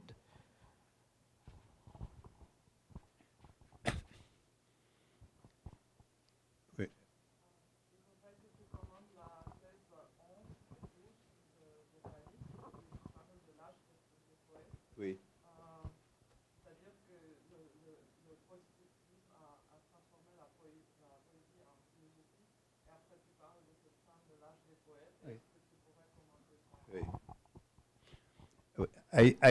I name Age of Poets a sequence which is between the beginning of the 19th century, somewhere in the beginning of the 19th century, after the death of Hegel, for example, to somewhere at the end of the 19th century, or maybe some part of the beginning of the 20th century, with maybe as a fact the end of the communist form of the state, the end of the classical communism of the last century, if you want, something like that. Well, it's not really precise. And the definition of the age of poets is that during the sequence, it's clear that philosophy is very weak. It's practically impossible to name a very great philosopher during the second part of the 19th century, after the death of Hegel. And even when you find the first renewal of philosophy, it's with Nietzsche in some sense. But Nietzsche is a murderer of philosophy. He has said that we must kill all philosophers. And so it was a paradoxical resurrection of philosophy. So we have really something like an absence of philosophy during this sequence. And my explanation, I propose as an explanation, that first we have the big sequence of positivism, the certitude that science by itself replaced philosophy, in fact, that science is the hope of humanity, is the vector of transformation of the world, and so on. First, and second, we have also the historical engagement, the political engagement, which is a subordination of philosophy to politics, in fact, like we can find in some famous sentence of Marx. Philosopher was proposed interpretation of the world, but now the only point is to transform the world.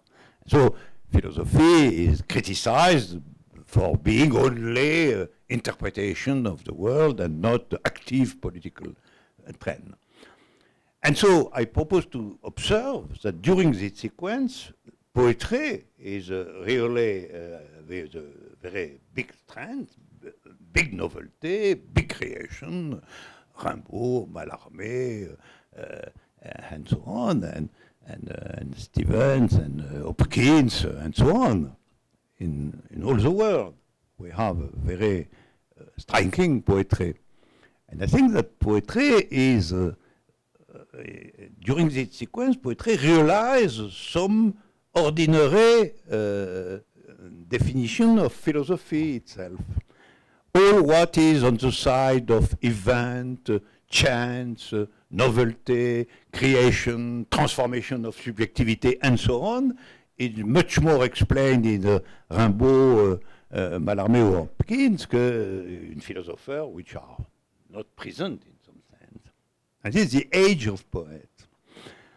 I think the end of the age of poets is also first the end of the strength of positivism on one side and on the strength of political engagement, of revolutionary engagement on the other side. That is the sequence, the beginning of which is during the 80s of the last century, the new sequence of counter-revolution, in fact, the new sequence of development at the scale of the world of big capitalism.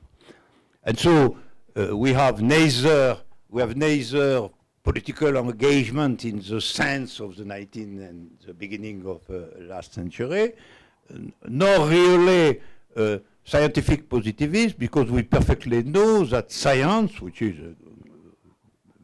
great progress, are in fact a constitutive form of capitalism itself.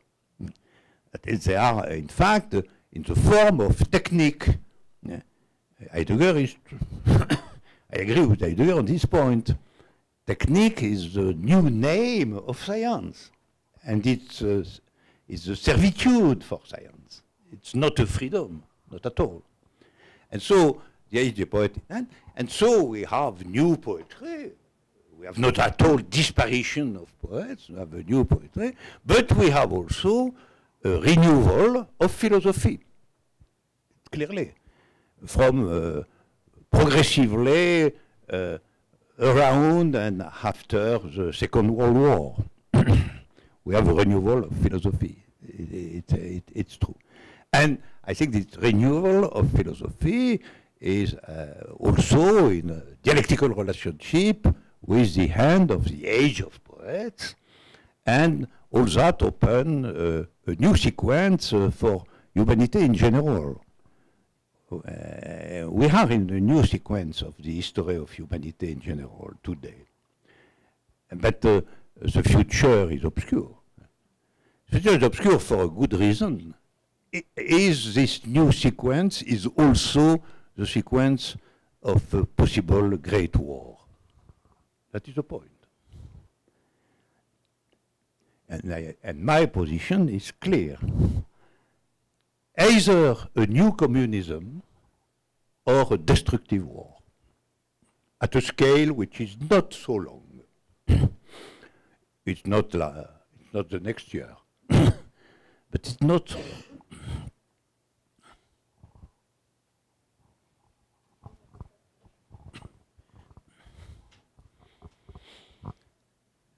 Thank you for your talk. I find your thinking very inspiring, and in particular your talk tonight, where you described the age-old dialectic between math and poetry, which of course gives rise to all the rich binaries that Alexander described, is foregrounded in being an event's tension between the situation and the eruption in the creation of the truly new from what was previously impossible. And I love that recapitulation, the way the overall dialectic works within the mechanics and the framework that you've posited for us. And my question is twofold. One side on the mechanics themselves as you elaborate them in being an event, and then a larger question on the bringing to a close this very old age of discussion through this this truly new realization. And specifically, if the situation implements the ground model of Zermelo-Fraenkel set theory so that it can support the forcing of the indiscernible, isn't that relationship then transitive and thus ahistorical, which would seem to somewhat be a loose piece in the overall system, going against a typology else described elsewhere in the work? And so that's my first question. It seems to be there is some contradiction in there that I don't understand. And then leading to sort of to my second question, which is this system that you have put together in being an event to be regarded as axiomatically complete in the mathematical sense, or is it the more seductive suggestion that such axiomatic completeness is possible?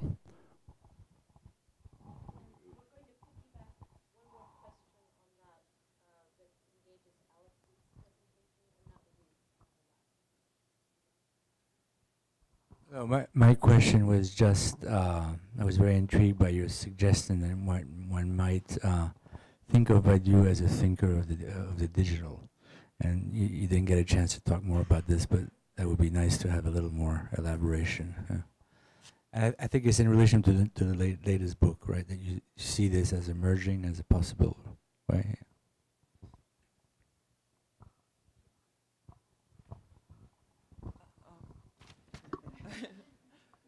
I'm not sure if I could note everything, but you spoke about this. Tu as parlé de cette dialectique, oui, entre mathématiques et la poésie. Par exemple, il me semble que ça, c'est déjà une réflexion de ton dispositif de l'être et l'événement. On voit cette sorte de dialectique entre la situation d'un côté et de l'autre côté, l'irruption du nouveau. C'est-à-dire que la situation qui elle-même est décrite par le dispositif Zermelo-Frenkel, par le forçage de l'indiscernable, etc. Et je pense que la question, en tout cas la deuxième question, c'était est-ce que ce système de l'être et l'événement, est-ce qu'il peut être conçu comme complet d'un point de vue axiomatique ou plutôt incomplet? Est-ce qu'il est transitif ou pas?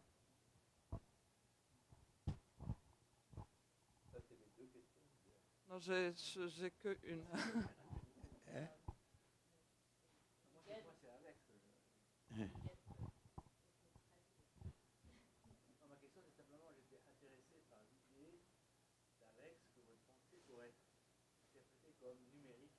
Oui, oui, ça, je voulais répondre depuis le début.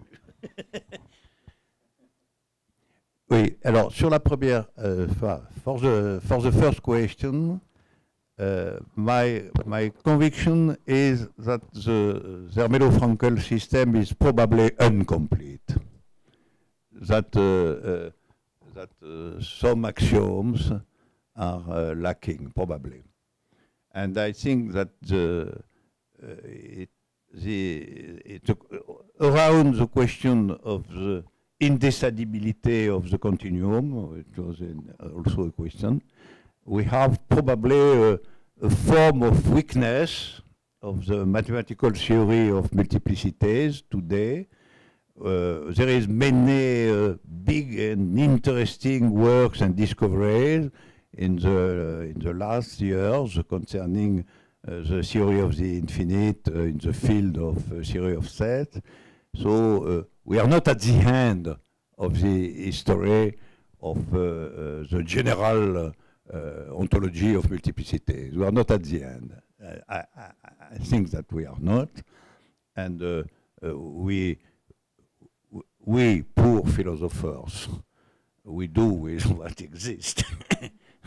We don't invent really the new forms of multiplicity, but I observe that there is a movement, a historical movement, and that the relationship to mathematics probably can change in in the years coming.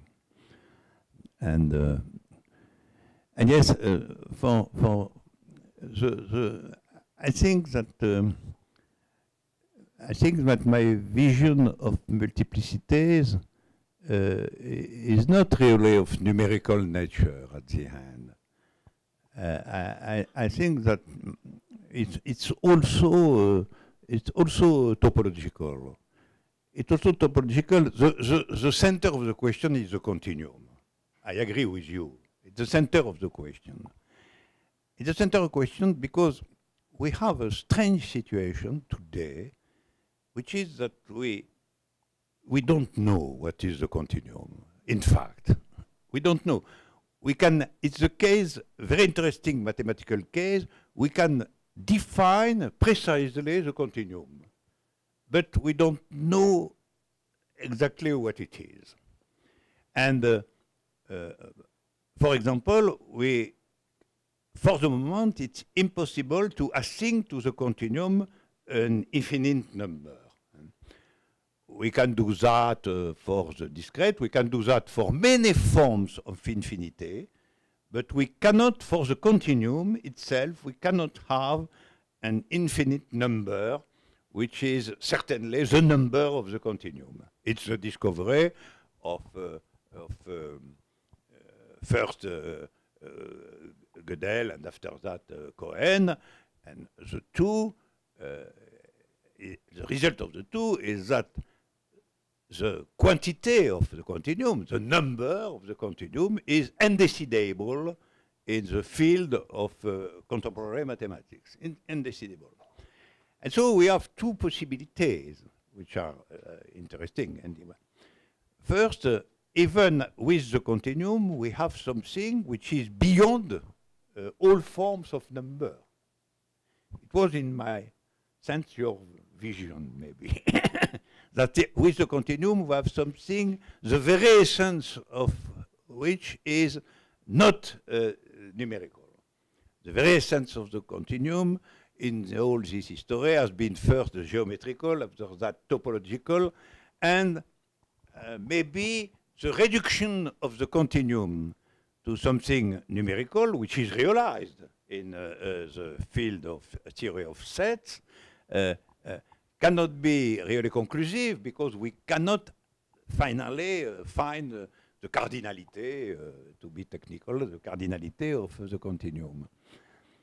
And we have two possibilities. One is to admit that there is in the continuum something which is outside the field of number in general. Not only classical number, but also all forms of infinite numbers. And so we have in the continuum something of purely qualitative nature in some sense. Something which is an example of the pure quality. It's a possibility, after all. It's a possibility, but the result would be that we must admit that inside the forms of multiplicity, we have the forms of informed multiplicity, something like that. Of multiplicity, the form of which is to have no form in the sense of numericity. The other possibility is that we have not, it was my answer to your question, that we have not the true system of axioms for the theory of sets, and that we must find new axioms. It was the point of view of Gödel, for example. Gödel was thinking that probably we must find a new axiom. And the idea was we must find a new axiom of infinity, precisely. But it has been proved that there is no hope in this direction. It practically proved that we cannot have the hope to decide the continuum in the field of new big cardinalities. Maybe the system itself is weak. But it's very interesting. There is a suspense about this question, dramatic suspense. Either the existence of multiplicity purely of qualitative nature, without any measure, in fact. It's very interesting. Something which exists without no measure at all, which is like the universal matter, something. Or another way, to complete the axiomatic system of contemporary mathematics. On that suspensive note, we're going to thank both speakers if and you all the audience for great questions. If you have an idea,